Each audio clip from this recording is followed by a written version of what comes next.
The movie begins in Russia, where a family of 3 sit by the river, enjoying their time. The youngest of them, Sergei Alyashkov, boasts to his elder brother and mother about him being on top of a tree, when suddenly, German fighter jets fly overhead. The mother asks her kids to quickly hide in the bushes, but the 6-year-old claims he is not scared and strikes the jet with a slingshot. To everyone's surprise, he manages to hit the jets and explode them. But when he looks around, his family is gone. Sergei wakes up frightened from the dream and calls for his mother. Just then, someone knocks on his door. Assuming it is his mother, he runs towards it, but a neighboring woman comes in panicking. She thanks God for keeping him alive and informs him that his mother and brother are dead. The little boy cannot comprehend what she is saying and wants to stay in the house to wait for his mother. The woman tells him that the Germans have attacked them and that he should run away. Just then, some soldiers approach their house. The woman makes Sergei run out through the window but is shot dead before she can join him. The little 6-year-old is now on his own, with no family and friends. As Sergei runs away from the house, he sees his whole neighborhood burning behind him. He calls for his mother in vain and runs away from there. After running for a while, he ends up in the middle of the woods. The little kid starts to call for his mother to come and get him because he is lost. That night, he stays in the jungle. The following morning, we see him drink water from a river. When the enemy soldiers approach his way, Sergei, knowing that they are dangerous, quickly hides inside a tree's roots. He is startled when a snake comes nearby but doesn't utter a word or run away. Sergei is more scared of the soldiers than of the snake. The soldiers eat by the river and go away, after which Sergei takes their leftover food and devours it for the night. However, by the end of the day, the little boy is exhausted. He hasn't had a proper meal in 2 days and has been walking with no destination. He falls down as he limps but doesn't stop walking. While on his way, he sees wild berries and devours them, but just then, an explosion occurs behind him, taking him by surprise. The boy gets dizzy and starts to hallucinate someone coming behind him. However, even in such conditions, he stands brave and tells the person he has a rifle and is not scared. He limps forward but falls unconscious after a while. While he is asleep, 2 soldiers approach him. The scene cuts to the Russian army base where Commander Kuznetsov waits for his patrol soldiers. They come in with the little kid who is injured and weak. When the soldiers claim they are on his side, the little boy opens up and introduces himself. The soldiers laugh when the kid shakes his hand with the commander, suggesting he introduce himself too. The soldiers feel affectionate with the little kid and circle him around. They make him drink water and feed him. Even the otherwise cold commander takes care of the kid.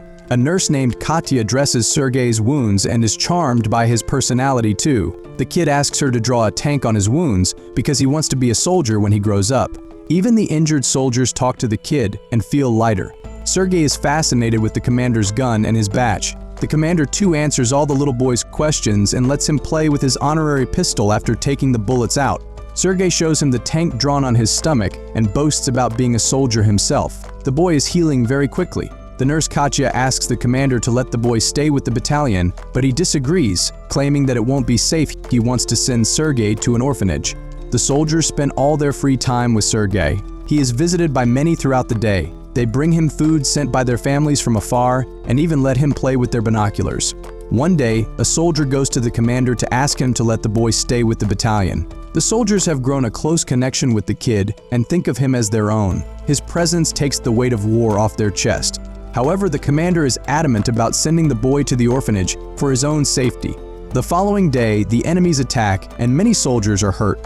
A vehicle comes to fetch Sergei to take him to the orphanage. The commander breaks the news to the kid and gives him a wooden honorary pistol as a gift. The boy in turn hugs him, claiming that he is scared for the commander's safety. The commander melts in his embrace and changes his mind. He asks Sergei to stay with the soldiers as his son. That night, the soldiers look for clothes for the little boy. They are over the moon to have Sergei stay with them. The commander wakes Sergei up and gives him the clothes. He wears them and runs around looking like a real soldier. The others start calling him their little soldier boy. As the kid runs around, the Germans launch an air attack on the battalion. The soldiers quickly take Sergei to a safe place and fight the others. The number of injured soldiers grows rapidly. Sergei wants to make himself useful, so he brings water to thirsty soldiers. One of them asks him to read a letter sent by his family because he has a bandage over his eyes. The little boy wants to help but doesn't know how to read. He takes the letter and starts making up the things written on it, claiming that the soldier's cow is safe back home. When the soldier says he doesn't have a cow, the others tell him to go along with the story and laugh. He reads everyone else's letters in the same fashion and cheers them up. In the following scene, we see Katya and the commander talking. The two seem to be attracted to each other but do not confess their feelings. Later, Sergei tells the commander that he is of the orderly position in the battalion and starts introducing himself as one. However, the boy then sees one of the soldiers' stations destroyed from the attack. The commander teaches him to take his hat off to pay respect to the dead soldier. The next day, he insists the commander give him a mission and is given a task to distribute the letters among the soldiers. He completes his task efficiently and even makes the soldiers dance for him. The following day, Sergei goes a little far from the base with his binoculars. As he is playing with it, he sees someone's leg moving from inside a haystack. He rushes back to the battalion and tells the soldiers about his findings. The soldiers are skeptical, but go with the boy anyway. When they reach near the haystack, they are alerted to see two German spies hiding underneath. The spies are arrested, and the kid is praised for his intelligence. That night, the commander shows Sergei the legal papers for his adoption. He is now officially the kid's father. Sergei knows of the commander's feelings for Katya, so to repay his kindness, he takes him to confess to her. But the two see her talking to a different man and wrongfully assume she is interested in someone else. The base is attacked by the Germans again. This time, Sergei helps the soldiers with all his might by supplying ammunition to the soldiers in the front line, but the soldiers there command him to go back to the shed because it is too dangerous outside.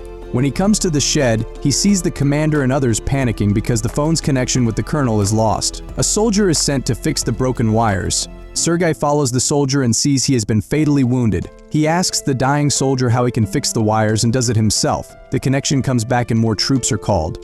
The 6-year-old saves everyone's life. Later, we see the commander and Katya talking by the river. The commander finally confesses his love for her and asks her to be Sergei's mother. Katya is over the moon, but before she can say anything, a soldier approaches them and gives the commander a letter saying they have been dispatched from the base. The following day, all the soldiers leave for their new base along with Sergei. However, on their way, they come across a minefield that blows off some of their vehicles. The commander is hurt while the group's orderly, who Sergei was close with, dies in the explosion. He cries and hugs the commander. They carry the injured ones with them and continue their journey to their new base. When they finally reach the other base, they meet the commander's leader, the general. He too is impressed by the kid's ambition and congratulates the commander for having such a smart kid. The following day, their division is awarded a guard's banner, and so is the boy. He promises to save his country when the general gives him his badge. One night, their base is attacked brutally and the commander is trapped under the ruins. Sergei cries for his father and tries to save him. He calls the other soldiers who finally bring the commander out.